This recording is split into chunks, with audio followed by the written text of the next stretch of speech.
listening to Over the Oxer podcast with Tracy Cole for all things to do with the mind for equestrians. So I'm delighted this week to welcome Sue Dyson onto the podcast.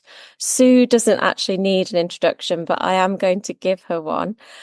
As we all know, she specialises in lameness and poor performance throughout a long vet career. And people may not know, but Sue's actually a rider. She's ridden to high level, and she's also produced horses to the top national level in both eventing and show jumping. And these horses have subsequently competed at European and World Championships and even the Olympic Games. She's a British Horse Society Instructor in both teaching and stable management. She worked for 37 years at the Animal Health Trust in Newmarket, where she ran a clinical referral service for lameness and poor performance. And this attracted clients from all over the UK, Ireland, and continental Europe. And Sue has now become an independent consultant. She has published a phenomenal more than 450 papers, which for anyone who's in the scientific world will recognise that as a fantastic achievement. And these publications have obviously concerned lameness, diagnostic imaging, and she's also lectured on this worldwide. She's very passionate about the interrelationships between horses and riders, so that we can promote a better understanding of the interactions between training, riders, tack and horses, and how horses adapt to musculoskeletal discomfort. So welcome, Sue. I'm so thrilled that you found time to come onto the podcast. It's a very real pleasure. So where did it all start for you with horses? Did you ride as a child? Oh, yes. I was a typical pony mad child, riding from the age of 5, having my own pony from the age of 8, spending all the time I could at the local riding school and then at dealers' yards. So riding lots of different sorts of horses. So, yes, it's been a passion, a lifelong passion. Wow. And did you always want to be a vet? No, absolutely not. No, that was a very late decision halfway through the sixth form at school. I was doing the subjects I liked rather than the subjects I needed to be doing. And I suddenly thought, what the heck am I going to do? And then I thought, well, I could combine my interest in horses with something academic. And then being an equine veterinarian was a process of going to vet school, not to be a vet, but to be an equine veterinarian who was going to do lameness. Oh, okay. So whilst you were there, spending several years at uni being taught all the veterinary science, how was it for you that you had to learn about dogs and cats and chickens and everything else? It was actually okay because it teaches you the basic principles of clinical evaluation. And actually, the small animal course was far, far, far better taught than the equine course. Oh, yes, the equine course, we never even got to laminitis. It was wow. very non-hands-on and not very good in retrospect. And from the chickens and stuff, you learned a little bit more about husbandry and the importance of the welfare side of managing animals, which has come to the forefront more now with respect to horses, but has always been there with respect to farm animals. Wow. Yeah. So why lameness? What drew you to lameness in particular? Well, I think that having owned horses, the most common reason for them having any time off from work was because they were lame. So, and as a rider and as a competitor, that to me was very frustrating if you didn't know what was going on. So it seemed a natural progression. Right. Yeah. Yeah. And I mean, you are known in that field for being the expert in orthopedic changes and other changes in horses. So when you first set out going into this field, what was the culture like amongst the other vets, amongst the other experts, the riders? What were people thinking about lameness? Well, you have to remember that when I graduated, there were very few women in the equine profession, and it looked like a completely closed door unless you had influence, which I didn't have. So I was very fortunate to win a scholarship to go to the United States.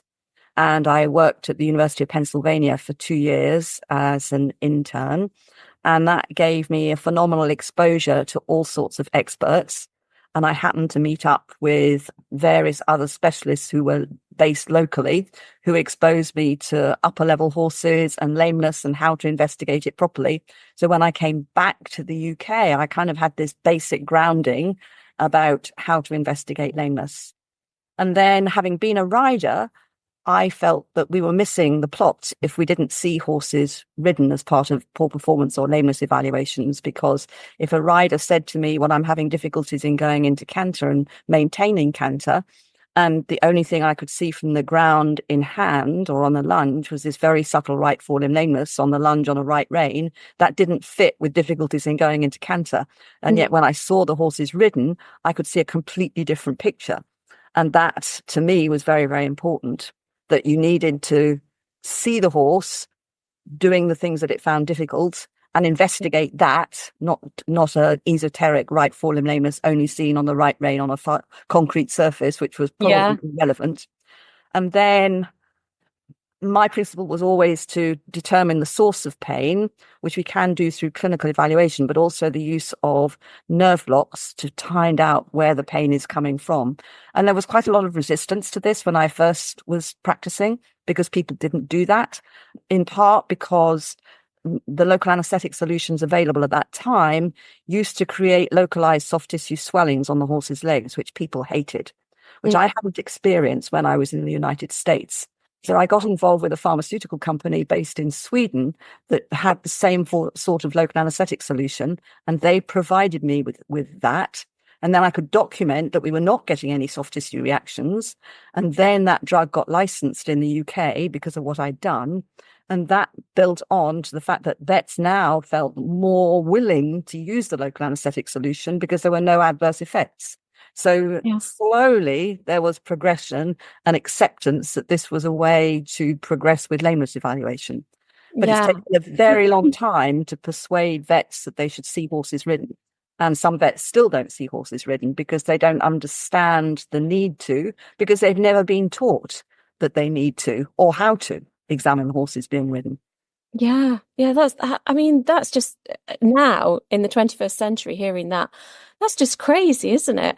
And all vets, whether they see the horse ridden or not, use the nerve blocks usually to assess lameness. So we've come an amazing way through, your own research.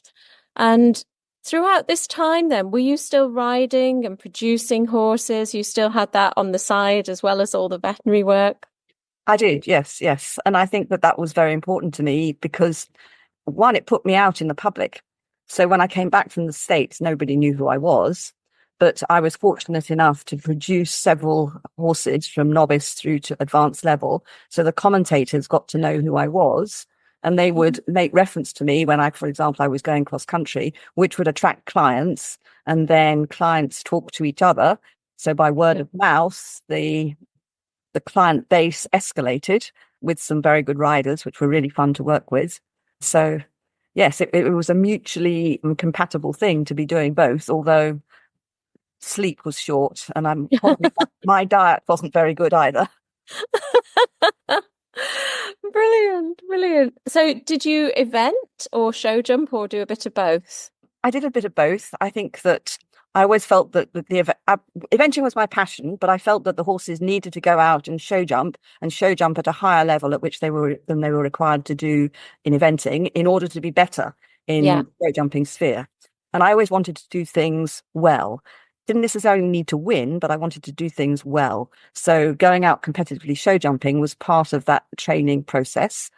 But I was very lucky that one of the horses was extraordinarily talented and went to grade A quite quickly, as well as being an advanced event horse. Oh, wow. Pretty special. Yeah. And would you say then that was your horse of a lifetime? No, I've had 3 horses. Oh. So he was the first one. He was McGinty. So he then subsequently was sold and won the Junior European Show Jumping Championships twice with 2 different sisters. Then there was Kinvara, who was bought as a rearer and was challenging, but he went to World Equestrian Games, European Championships, 2 Olympics, jumping clear every time. Badminton, Burley. And then there was Severn, who was an advanced event horse by the age of 7 and was sold to the Dutch, and he went to a World Equestrian Games as well. So I've been incredibly lucky. I've had 3 superstars. Oh, fabulous. And let's just talk a little bit about, going back to the lameness and the fact that you have this very strong relationship with horses. You put together the 24 behaviors. Can you tell us a little bit about how that came across, how that came about? I was intensely frustrated that owners were not recognizing lameness. They were blaming the horse, or the trainers were blaming them, and therefore problems were going unrecognized for too long. And the longer a problem has been present, the more difficult it is to resolve, because the horse develops secondary movement disorders and other muscle wastage, and you get into this vicious circle. Yeah. And I was also aware that some veterinarians were not adequately aware of pain-related problems. And this to me was intensely frustrating. And I felt we were letting the clients down. And I had observed so many horses before and after performing nerve blocks and seen the transformation, not only in their quality of movement and the resolution of lameness, but also in their willingness to work and their behavior. So I was quite convinced that we would be able to define a number of behaviors which we would see more commonly in lame horses than in non-lame horses, and therefore provide a different tool by which owners, riders, trainers, saddle fitters, veterinarians, whatever, would be better able to recognize the presence of discomfort in horses and therefore initiate investigation sooner rather than later. And so I was very fortunate to meet on a ski lift in America a veterinary behaviorist who had a background in horses as well. So she came on board and we worked together. And that was quite important because we needed to get the acceptance of the behaviorists, the specialist behavior people, that what we were doing was something which was kosher. So we needed to prove this. So we took a group of lame horses and we took a group of non-lame horses and created this tool, which is a series of 24 behaviors, each with strict definitions. So, for example, mouth opening with separation of the teeth for 10 seconds or more. And we've demonstrated very clearly that if a horse shows 8 or more of these 24 behaviors, it is going to have musculoskeletal pain. It doesn't tell me where the pain is coming from. It just tells me it's got musculoskeletal pain.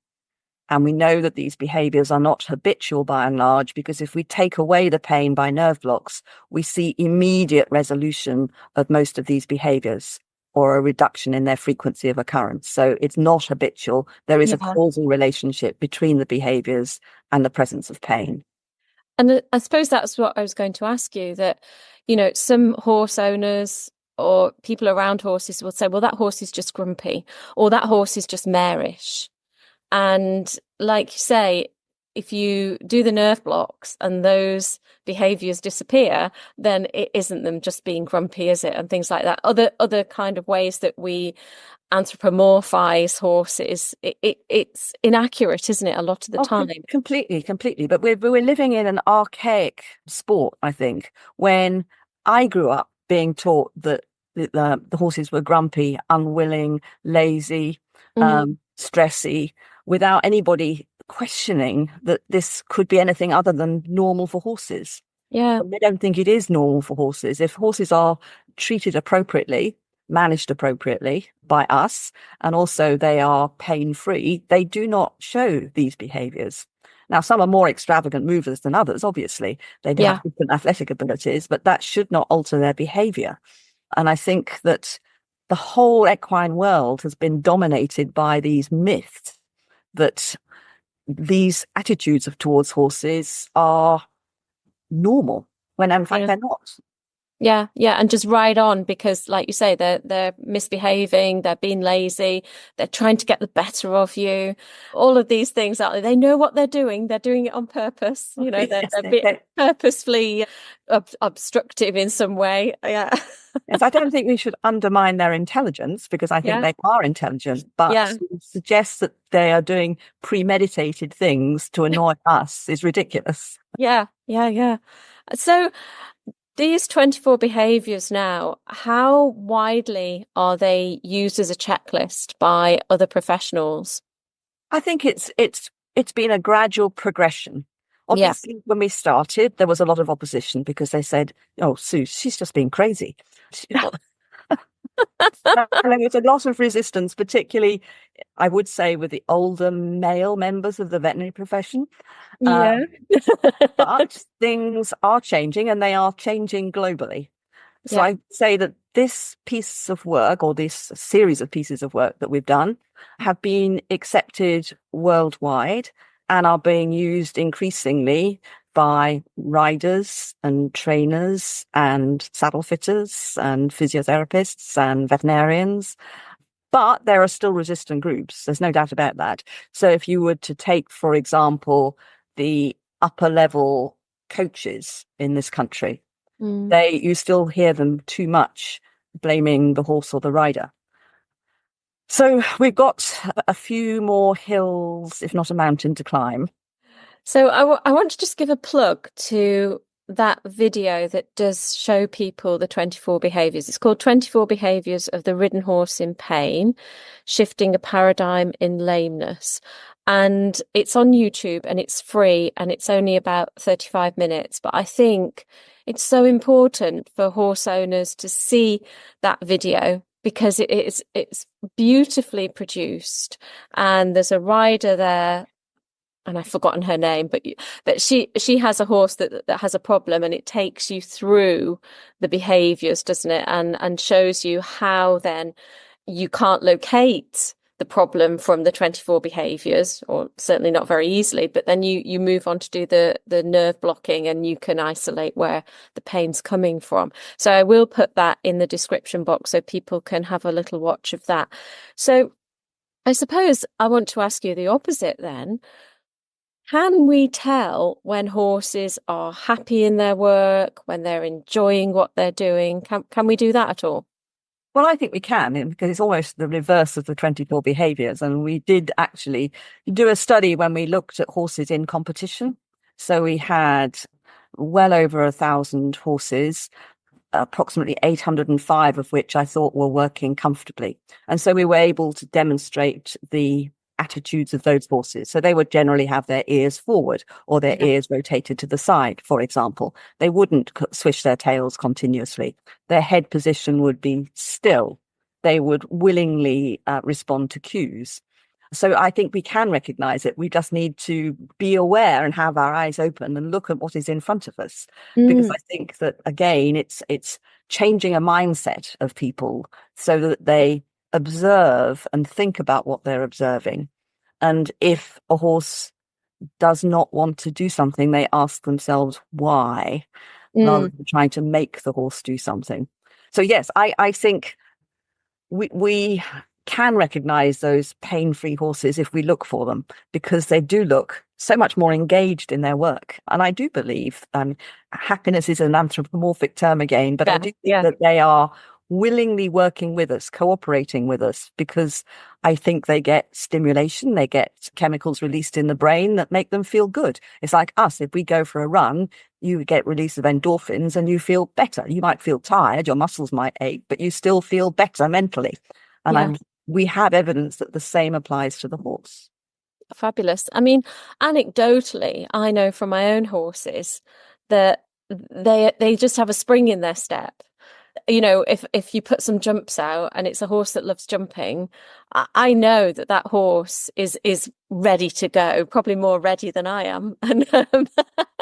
And I think as horse owners and people who are around their own horses, or they're very trained in looking at other horses, I think that we can tell when a horse is content, whether it's at rest or at work. And I really do think that we almost need to make sure we know those behaviours as well as the ridden pain behaviours as well. So what, I suppose that leads us on to your second film that's just been produced and is now on YouTube, which is, again, a beautifully produced film. What was the incentive to produce that film? It's called, for anyone that's not seen it, Horses and the Science of Harmony.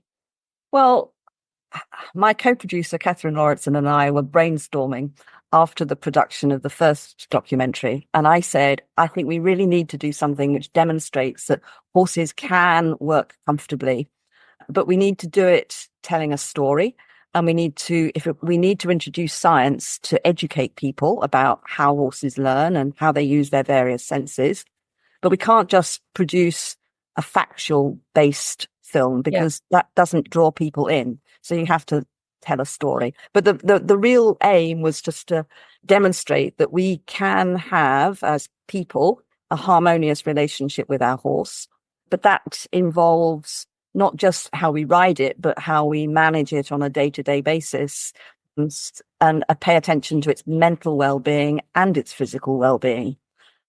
So those were the incentives. Yeah, and then the film starts with this story, opens with Bubby Upton, doesn't it? And her story of her fall, but also how I think the love of the horse gave her that mental ability to just keep going and defy the doctors and medical science and get back riding, not just get back on a horse, but get back to top level eventing. What was it like to work with her? It was pretty amazing, actually. I went and spent, I selected the cast, as it were, and I went and spent a day with her, and I was very struck by the empathy she had with her horses and with her staff. And I think that counts for a lot. She didn't just take people for granted. It was a lovely atmosphere, and I very much enjoyed her interaction with the horses and her attention to detail. And I realized that she was very articulate as well. So that was an added bonus.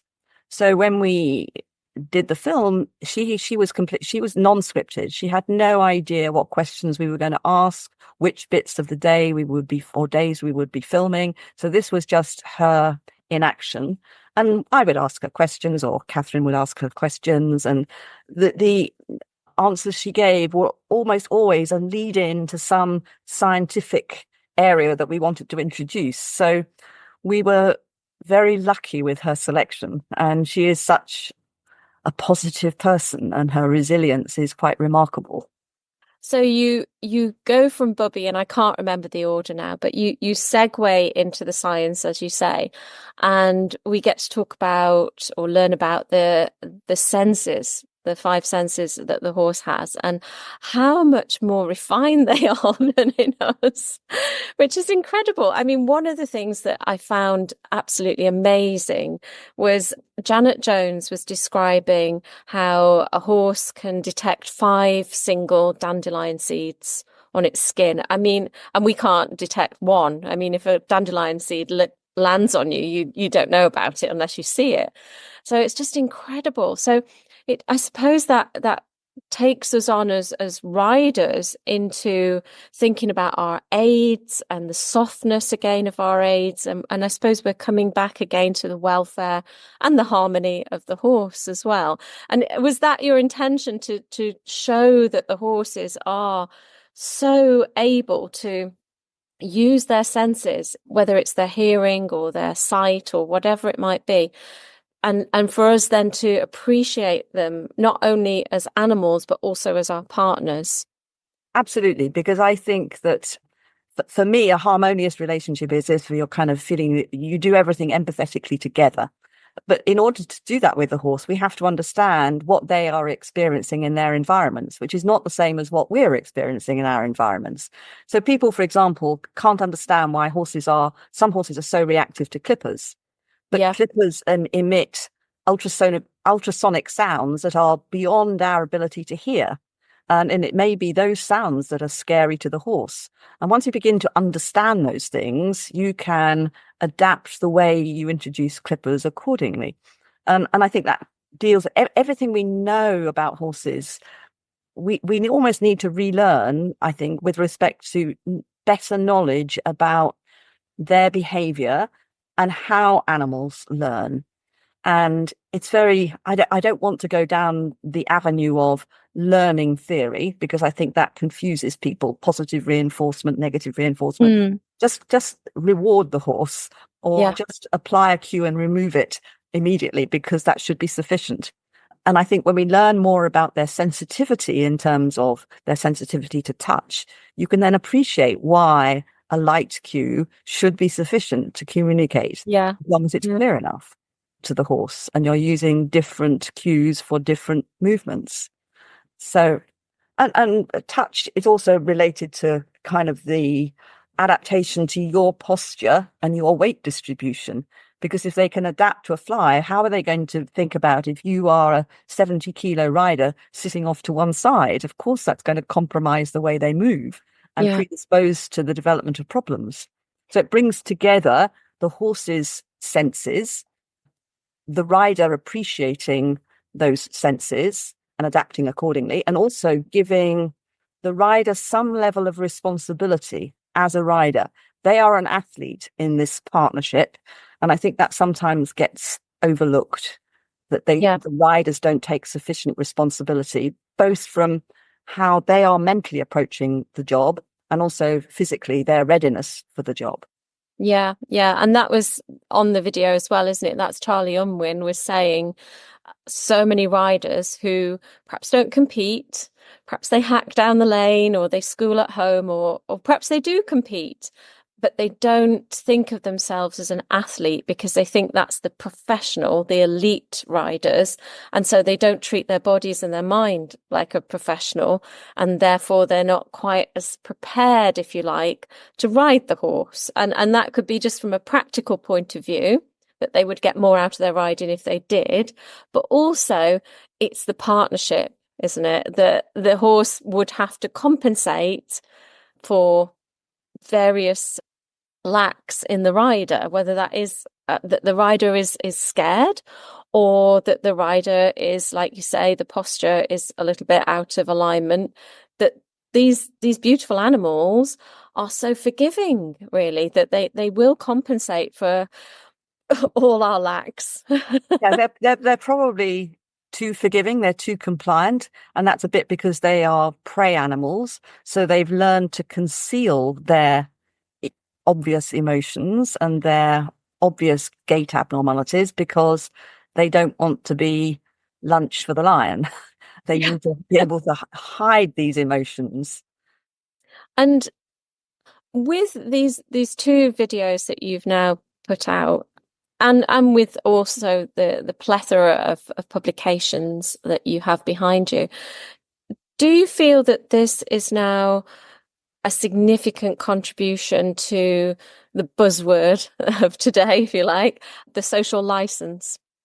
Well, I think that the release of this second documentary is very timely, and that's coincidental because I think that there has been an escalation over the last 2 years, and particularly since in the lead up to the Olympics, it's become far more worldwide appreciated that horse sports may be in jeopardy. And I think this is just going a small step to educating people. And that's really what we're doing. We're educating people through telling stories. And I think that that's an important aspect because however much you develop science, unless you can communicate the end results to the end user, it's almost a waste of time. It's very frustrating. And it's quite difficult to put across key messages to the end user, particularly because people's attention spans seem to be getting shorter and shorter. They read less. And so this type of media helps us to convey important messages, I think. Yeah. And I loved in the film that there were some top riders in there as well, people like Mary King, for instance, and Piggy March and so on. And you saw on the video that it isn't a job for them necessarily. It's a lifestyle, but it's also that they are so caring for their horses. They have a superb relationship with their horses, and they care about the horses deeply and their welfare. And I think, again, that comes across that these aren't machines, and this is the way the professionals, and if the professionals, they need their horses for their profession and they need their horses to do well, and they are turning out 24/7 or whatever it might be, then the rest of us can follow suit. Yes, and I think it's almost a paradox that it's the top end of the equestrian sports that are under the limelight and are being criticised constantly. Whereas from a welfare perspective, I think it's at the bottom end that in actual fact, there's a far bigger welfare issue. And it's not because people don't love their horses. It's because they don't know enough about their horses and how they should be kept. And I appreciate that people have different circumstances under which they're going to keep their horses, and they've got all sorts of things to juggle in their lives. But nonetheless, I agree 100%. These top riders clearly care for their horses and they are passionate about them. But it is at the bottom end that we need to be educating even more than at the top end. And I think we have this kind of lack of unity within the equine world.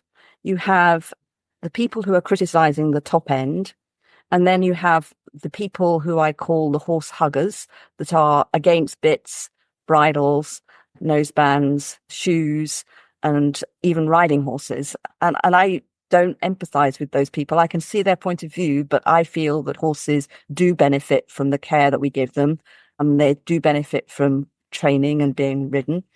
And then you have the bottom end who are trying hard, but often they're making mistakes just because they don't know.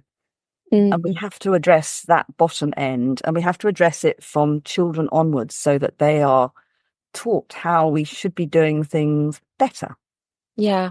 Yeah, I think that's so right, isn't it? I think a lot of people who own horses are doing their absolute best, but it might not be in line with your findings and the findings of other people for what suits the horse.